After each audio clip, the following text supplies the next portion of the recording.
Howdy y'all, Fast Forward 289, welcome back. In this video, I'll be working on my 1968 Fastback. And we're going to be putting a front spoiler on the front, underneath the front bumper. So let's jump into it and take a look at the parts we got and get started. Okay, so like I said, I got a spoiler that I'm going to put underneath the front bumper. I'm going to try it out, see how it looks, see if I like it. I got it from CJ Pony Parts. Okay, and this is a look at the spoiler here, actually out of the box and how it's going to look.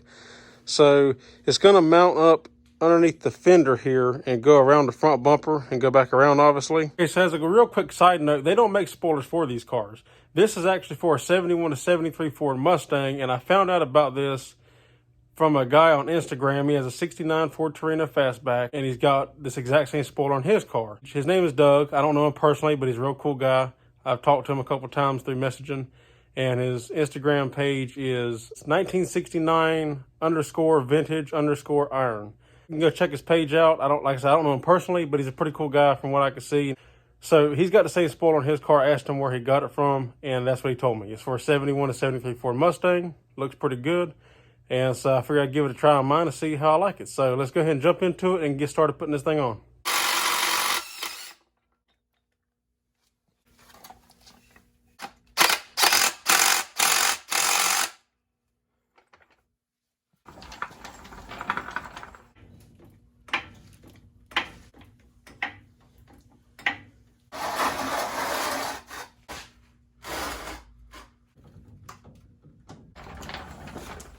Okay, so I'm going to show you what I got so far.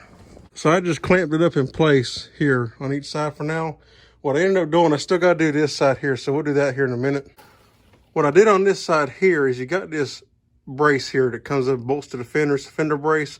I took this bolt here out because the way this is made, how it's curved like this, I had to bolt it up in here. You got to flex the plastic a good bit to get it to go. And then after I got it bolted up, took my heat gun and heated this plastic up. Heated the surface up, kind of push up on it to kind of reform it and flex it. I was going to try to do the same here, but it's not really necessary because when you're going down the road, the wind's going to push it down. So as long as it's bolted up here, it's kind of like a pivot point. That's just to hold it, so it's not going to come down. So I don't need two bolts over here. As long as I got it bolted through here, and I'll figure out how I'm going to do that after I get both sides mounted. But that's how I got this so far.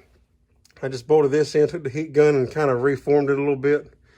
And now I'm about to do the same thing to the other side. Then we can see where this needs to go up here to line up to do it. I'm probably going to have to maybe heat this up to try to reform it a little bit and see how it goes.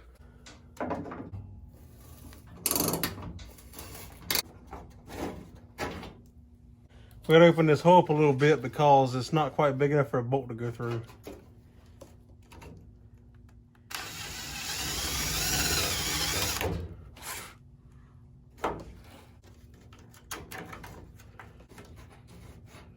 And then what I'll do is I'll start to tighten this down a little bit, then I'll get my heat gun and go and start heating it up so it'll kind of mold and fold as it needs to toward the fender.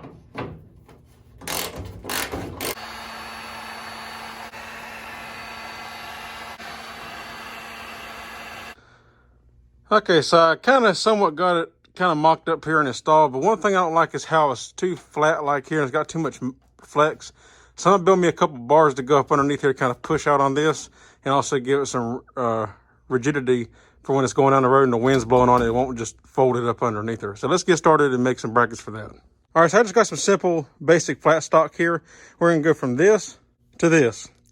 So all it is I just got me a hole for a bolt to go through, and it's got a slight angle on it just to push out. As it's bolted in, it's gonna push out on that to help keep it stable. So I'm just gonna duplicate this to that, make two of them, and then we'll go underneath the car and install them.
So we got that installed. The only thing I can see now is that it's putting too much tension up and it kind of dips down right here.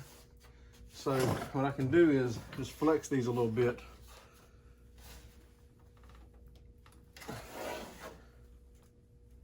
To kind of get it to more of a more even uniform look.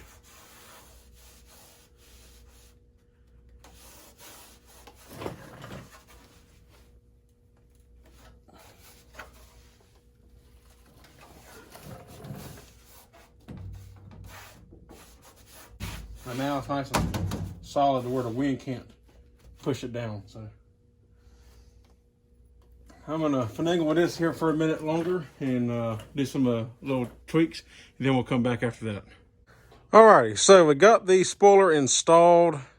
Let's go into the car, take a look. I'll show you how I mounted it and what I had to do, and then we'll talk about a couple of little things here. So let's go underneath the car and take a look. Okay, so from underneath the car, these are those bars that I showed making, and you can see how it just simply bolts up here. Now I used 2 bolts that are already in the bumper. I just drilled holes in the spoiler itself. Made these brackets, or these braces I should say, put in here. They work perfect. If you notice the rippling, it's because this spoiler obviously is not made for this car, and I had to use a heat gun and heat it up, warp it, move it, you know, to get the plastic where I needed it. It ain't the prettiest from underneath here, but it helped fill in the gaps looking at it from outside.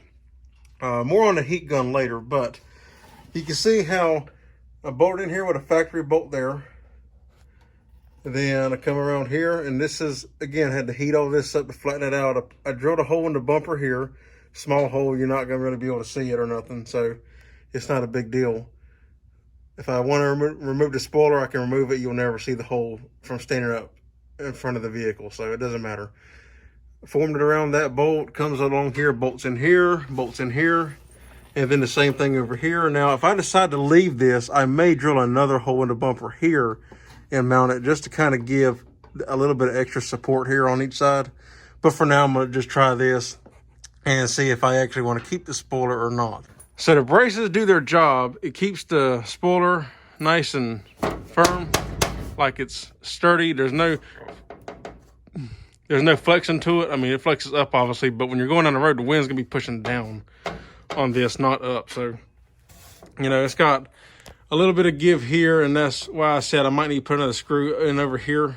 I might do that later, but it's strong enough. With these braces I got here, it's solid there. It's got a little bit of flex there, but it's solid here on each side, so it'll be fine. I'm not going 200 miles an hour, so it'll be all right. So that's a pretty good look at how it is actually installed. And also with the heat gun, had to go along here and heat this up because it had a gap in here originally. So I heated up that lip from underneath here, and I would sit here and like pull down on this and push up, get something to push up on the plastic, you know, because it's hot, you don't want to touch it obviously. Push it up flat, let it cool, and then you can let it up on the spoiler and it closes in that gap.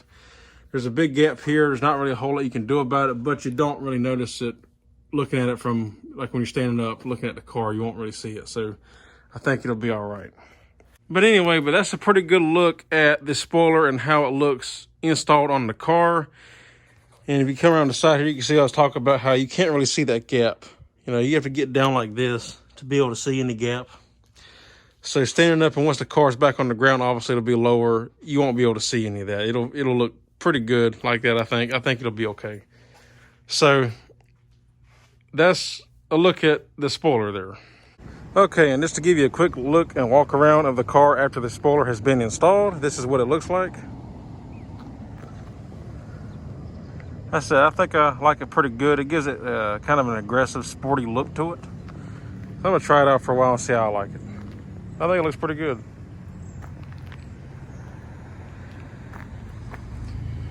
Good news is you can't really tell that bad about where I messed up on it. You can see it, but it's not super noticeable. Obviously, if you're looking at it, you can see it, but I don't know how well it picks up on video, but you can kind of see it, but it don't stand out, luckily, so that's good. Yeah, not too bad.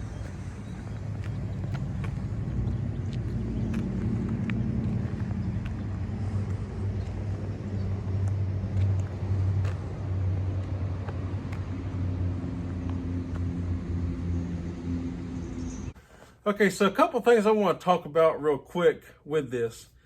Going back to that heat gun, I messed this spoiler up. So what I'm probably going to end up doing is ordering another one and go through and actually make it right, make it look better. What ended up happening was when I was trying to heat this thing up, I ended up warping it right here. I don't know if you could see it earlier, but it's warped right in here. And it's got a little dip right here, and it's kind of raised up a little bit here. This side is pretty good. It's pretty flat all the way, but this side is messed up. But you can just see, I just want to give you a close-up on it, and you can see the ripples in it, and I just don't like it, so, and it dips down right here like I was saying. But like I said, all in all, it looks okay. So I'm gonna give it a shot and see how I like it, and go from there. It's too much heat. It's finagling it. It's trying to make something that's not designed to fit. It happens. Luckily, these spoilers are not super crazy expensive. I think they're about $100 bucks, maybe $120, something like that. So they're not cheap, but they're not super crazy expensive to the point of, it's gonna break the bank if you mess up. It's just one of those things. It's a loss I gotta take. I tried to make it look as good as I could and do what I could with it. It's one of the things when you got trial and error, when you have parts that ain't designed to fit and you got to make them work, you run the risk of messing up when you've never done it before and you're trying to customize and make something fit. That's what happened here. It's a learning lesson for me, but all in all, it still looks okay. I don't think it'll really be that noticeable, so I'm gonna leave it for now and see if I actually like the spoiler on the car before I go buy another one and take another chance on trying to make it fit. It will fit. I made it fit. It will look fine. That guy I was telling you about, Doug, on the 69 vintage iron, his car, it looks fine on his car, and it's fine. I just got too carried away with the heat gun is all. That was my fault. So you can do this. Take your time on it. That's the best advice I can give you. If you want to put one of these on your 68, 69 Fairlane or Torino, take your time. With that being said, I'm either going to order another one of these and try it again and make it fit, because obviously it will fit. I can make it fit. I just got to be slower and take my time on it better. Or what I may end up trying to do is order a 70 to 71 Ford Torino and Fairlane front spoiler. Those cars came factory with spoilers. It was an option. I don't know if it would fit any better, how it would look, but something I've been thinking about doing. I might order one of those and see if I can custom fit it to fit this car and see how it will look. I'm kind of weighing the options right now. I like the way this one looks so far. I'm gonna see how it is once I actually sit it on the ground, but so far I kind of like it. So, and that's how that is. If I kind of feel that maybe I want a different look, maybe more like the 70-71 Torino's spoilers look, I might order one of those and try to get it to fit, and it might fit better, I don't know. But I might try to attempt that. If not, and I just like the way this one looks, but I'm not happy with this wavy looking crap where I messed up, I'll order another one of these for 71 to 73 Ford Mustang Mach 1. And just take my time, like I said, and work it slower and make it actually fit. But all in all, I'm happy with the way it looks. It gives the car a sporty, aggressive look. I think it's pretty cool. My braces really help, because one thing I didn't like about this one is without those braces, because I'm telling you, I had to do a lot of flexing to make this thing fit. To heat it up, make it fit, because it's just not designed for these cars. But I didn't like how low this was. It's set down too low in the middle, in my opinion. And without the braces, it had a lot of flex to it, a lot of give. And even though I'm not driving 200 miles an hour, when you get up going down the highway, you're driving 50, 60, 70 miles an hour, right? You're cruising down the interstate. That's a lot of wind. You don't really realize how much wind pressure that is. Go down the freeway at 50 miles an hour, put your hand out the window flat like this, and you can feel how much wind resistance is actually there when you're going down the road. Well, all that is being directed right here. If you're going down the road, this is hitting the wind. The wind's hitting this. So I didn't want this folding back, breaking, or just looking stupid while I'm going down the road. I didn't want all that. So I made those braces easy. It's nothing but 2 pieces of metal, drill a hole in it, and a slight bend. And I bent a little bit. I test fit it, tried it, bend it a little bit more, try it. It got to where I liked it, and then just build a matching one to go with it, obviously. And so now it's real firm. you know, real sturdy. So I don't have to worry about that folding in. It kicks this out a little bit because it was a little bit flat, like I was saying. Now it's kicked up a little bit to give it more of an outward rake, I guess you would call it, instead of looking almost like it's almost straight up and down. It weren't quite that bad, but it was just too low in my opinion. It really pushed it out a lot, so I like it. So with that, that's good. The side was easy using that factory bolt. I had to drill it out a little bit bigger to fit that bolt, but it was fine, it was easy. Just had to heat it up a little bit. And just finessing and working with this stuff. So, like I said, I'm happy with it other than my screw up. This was all my fault. This was, you know, if you take your time, you can do it. So, but besides my mess up, I am happy with the way it looks. Anyway, that's all there is for this one. If you like the video, give me a thumbs up. I'd appreciate it. If you're not subscribed, consider subscribing. I'd appreciate that. We're growing more and more each day, and I can't tell you how much that means to me. So that's all there is for this one. So until next time, I'll see you in the next one. Take care.